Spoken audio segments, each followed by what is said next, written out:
네, 이렇게 남가주 예비역 기독 군인회 그레이트 한반도 통일 리더십 연구소에서 전쟁과 평화 리더십 포럼을 하면서 이렇게 같이 의견을 나눌 수 있는 귀한 기회를 주셔서 감사드립니다. 한번은 이제 저보고 전쟁과 평화에 대해서 얘기해달라고 말씀하셔서 너무나 광범위한 주제라, 그런데 제가 여기 두 번이나 와서 벌써 말씀을 드린 적이 있기 때문에 거기에 이어서 말씀을 드리도록 하겠습니다. 하나님께서 천지를 창조하시고 또 예수 그리스도를 보내주셔서 그를 믿는 자로 구원을 얻게 하시고, 그리고 땅끝까지 복음이 전파될 때 예수 그리스도께서 다시 오신다고 약속하셨습니다. 이제 예수 그리스도께서 가시고 2000년이 지났는데 아직도 땅끝이 있고, 그리고 그 땅끝 중에 가장 심각한 땅끝 중에 하나가 바로 북한이 되겠습니다. 예수를 믿을 수도 없고 예배를 할 수도 없고 전도를 할 수도 없고, 거기에서 하나님을 믿을 바에는 조선의 하나님을 믿으라 하면서 김일성 일가를 숭배하게 만드는 그런 신격화가 이루어지고 있는 이 북한이야말로 바로 우리의 땅끝이 되겠습니다. 하나님께서는 땅끝까지 복음을 전파하도록, 특히 이러한 우상 사신이 많은 아시아 대륙에 효과적으로 복음을 전파하기 위해서 대한민국을 선택하셨고, 아펜셀러 같은 훌륭한 선교사를 구한말에 보내주셔서 이승만 대통령이, 또 이승만이 그곳에 배지학당에 가서 공부를 하고 예수를 믿고, 그리고 미국에 가서 최고의 교육을 받고 와서 대한민국을 수립하고 그 대통령이 되었고, 위기에 있을 때 그때 또 메가더와 같은 훌륭한 군인을 보내주셔서 대한민국의 자유민주주의를 하나님께서 지켜주셨다는 그런 얘기를 우리가 전번에 나누었습니다.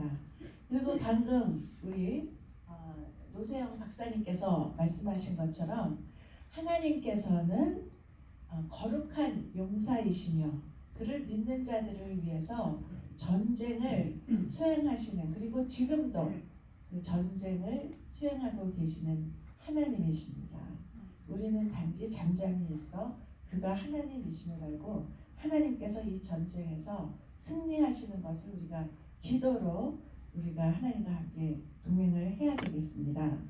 오늘 전쟁과 평화 리더십을 얘기하면서 그동안에 정말 하나님의 은혜로 자유대한민국이 너무나 발전해서 IT 강국이 되고, 한국의 문화가, K문화가 전 세계로 퍼져나가고, 곧 멀지 않은 시간에 아마 우리의 이러한 세대에 대한민국이 전 세계에서 두세 손가락 안에 꼽는 그러한 강대국이 되는 것을 우리가 볼 수 있을 것입니다. 그러기 위해서는 우리는 이승만 대통령의, 건국 대통령의 꿈이었던 예수 총국과 자유 통일을 반드시 이루어야 되겠고, 한반도에서 전쟁을 막고, 우리가 강대국이 되기 위해서 전쟁을 막고 평화를 정착시킬 그러한 리더십을 하나님께서 반드시 보내주시리라 생각합니다.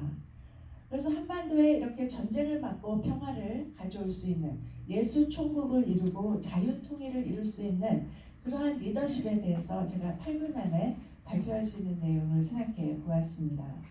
첫 번째는 바로 대한민국의 정통성에 대한 굳건한 확신이 있어야 되겠습니다. 하나님께서 이 나라를 세워주셨고 지켜주셨고 축복하고 인도해 주셨고, 우리가 이것을 우리의 귀한 하나님의 형성으로 창조된 인간의 인권과 자유민주주의, 인간의 존엄성을 지킬 가치가 있다라는 것에 대한 확실히 있어야 되겠고, 그리고 그것으로 국민을 설득할 수 있어야 된다고 생각합니다. 두 번째로 하나님의 거룩한 전쟁에 대한 흔들리지 않는 확신이 있지 않고서는 이 일을 수행할 수 없을 것입니다. 하나님은 우리를 위해 전쟁하실 것이며 반드시 승리를 가져오실 것입니다. 그것이 영적인 것이건 실제적인 위기까지 갈 수 있건 간에 하나님은 하박국 3장 8절 15절에서 나오는 것처럼 백성을 위해 원수를 물리치시는 거룩한 용사이십니다. 영광의 왕이 누구시냐? 강하고 능한 여호와시여 전쟁에 능한 여호와시라. 하나님께서는 악인의 집에 머리를 치시며 그 기초를 바닥까지 드러내셨습니다. 시편 24편 13절입니다. 예수님은 새로운 출애굽, 새로운 가나안 정복을 이루신 분이며 우리는 그리스도의 군대가 되어서 마지막 승리를 얻기까지 영적 전쟁을 계속하여 하나님의 나라를 확장시켜 갈 것입니다. 또 전쟁과 평화 리더십의 세 번째로 보면은 북한의 체계 그리고 우리의 통일을 하나님의 구속자적 관점에서 볼 수 있어야 하는 것입니다. 인간을 자유롭게 하고 죽음에서 생명으로 옮기는 이러한 기독교를 전파하고 있는 저 기독교의 전파에 있어서 땅끝까지 복음이 전파되도록 하는 데 있어서 지금 가장 큰 철의 장막은 이러한 공산주의.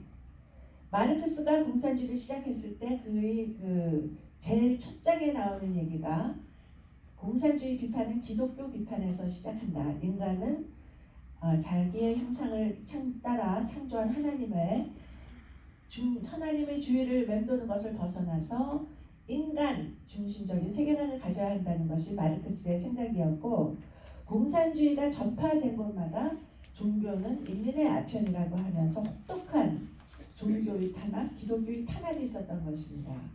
러시아 시베리아의 캠프에서 수천만 명의 기독교인이 죽었고 핍박을 받았고, 중국에서도 특히 문화혁명 시대에 많은 기독교인들이 자기들의 신앙을 숨기고 지하로 숨어들어야 했고, 또 북한이야말로 1970년대가 되어서 이 전 세계에서 종교가 없는 유일한 나라가 되었던 곳입니다. 그리고 그러한 인간의 영혼 속에 있는 하나님을 향한 공백을 그렇게 없앤 후에 자기 스스로 하나님이 되어서 인민의 숭배를 받는 위치에 올라간 것입니다.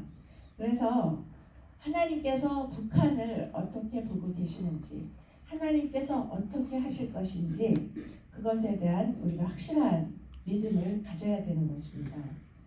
네 번째로, 그러나 예수님께서 말씀하시기를 너희는 비둘기처럼 순결하고 뱀처럼 지혜로워야 한다고 하셨습니다. 우리는 우리의 안보와 실제적인 전쟁과 평화의 문화에 있어서 가장 치열한 현실주의의 뿌리를 받고 우리의 현실을 볼 수 있어야 하며, 그 중에 가장 중요한 것은 힘의 균형을 한반도에서 이루어야 한다는 것입니다.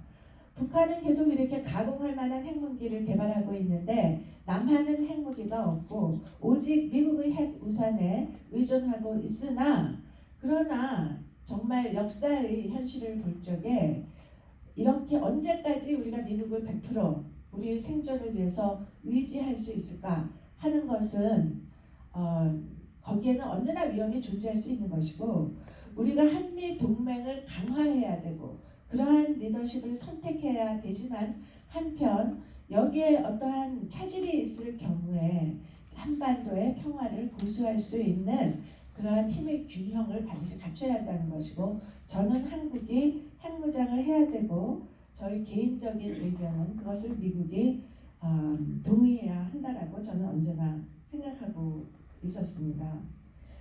왜냐하면 이 핵무기라고 하는 것은 정말 미친 짓입니다. 인간이 이렇게 지구를 7번이나 때려 부술 수 있는 무기를 소유하고 있다는 것은 미친 짓이지만, 한편 우리가 그동안 역사 이래로 가장 평화로운 시대를 누려왔다라고 하는 것은 바로 이러한 핵무기의 공포의 균형, deterrence, 억지력에 의해서 우리가 이처럼 한편 평화를 누리고 있었다는 역설도 있는 것입니다. 북한이 핵을 가지고 있는 건 사실이고 우리는 북핵화를 해야 된다는 걸 알고 있지만, 그러나 우리가 평화를 얘기하고 그들을 좀 더 이해하고 받아들이고, 또 그들이 뭘 잘못해도 인권에 대해서 얘기하지도 않고 뭐 침략 행위에도 눈을 감아주면서 이런다고 해서 핵무기 시대에 평화가 올 수 있는 것은 결코 아닙니다. 핵무기 시대의 평화를 유지하는 길은, 우리가 진정한 비핵화를 진짜 가져올 수 있는 길은, 북한이 우리를 공격했을 때, first strike가 있었을 때 우리가 그것을 흡수하고도 그들을 다시 공격해서 그들이 감당할 수 없는 손상을 미칠 수 있는 세컨드 스트라이크 능력이 있어야 되는 것입니다. 우리가 그러한 능력이 있어야 그들이 선제 공격하는 것을 방지할 수 있고 거기에서 공표의 균형, 핵 균형이 이루어질 수 있는 것이죠. 이러한 핵무기 시대에서 우리가 좀 더 이러한 발상은 선샤인을 해서 외투를 벗겨볼까 하는 것은 그것은 인간성에 대한 오해, 그 인간성에 대한 환상과 오해로 인해서 소련이 1989년에 멸망하게 되었던 것이지요. 그 역사가 이러한 공산주의적 인간관이 얼마나 잘못되었는지를 증명했음에도 불구하고 대학 때 공부를 안 해서 그런지 아직도 그러한 잘못된 주체사상적인 생각을 가지고 마치 그것이 한반도의 평화, 통일을 가져올 수 있느냐 생각하고 있는 것은 대단히 위험한 것입니다. 그래서 힘에 대해서는 공백이 있어서는 안 되는 것이고 힘이 있으면 그것을 남용할 유혹을 받게 되는 것이고 내가 힘의 공백이 있다면 침략을 자초할 수 있는 것이기 때문에 반드시 힘의 균형은 이루어져야 한다는 것이죠. 지금 종전선언이니 한국에서 일어나고 있는 이러한 일들을 볼 적에 정말 하나님의 은혜로 지금 우리가 아직까지도 평화를 유지하고 있구나 하는 그러한 생각을 우리가 다시 가지게 됩니다.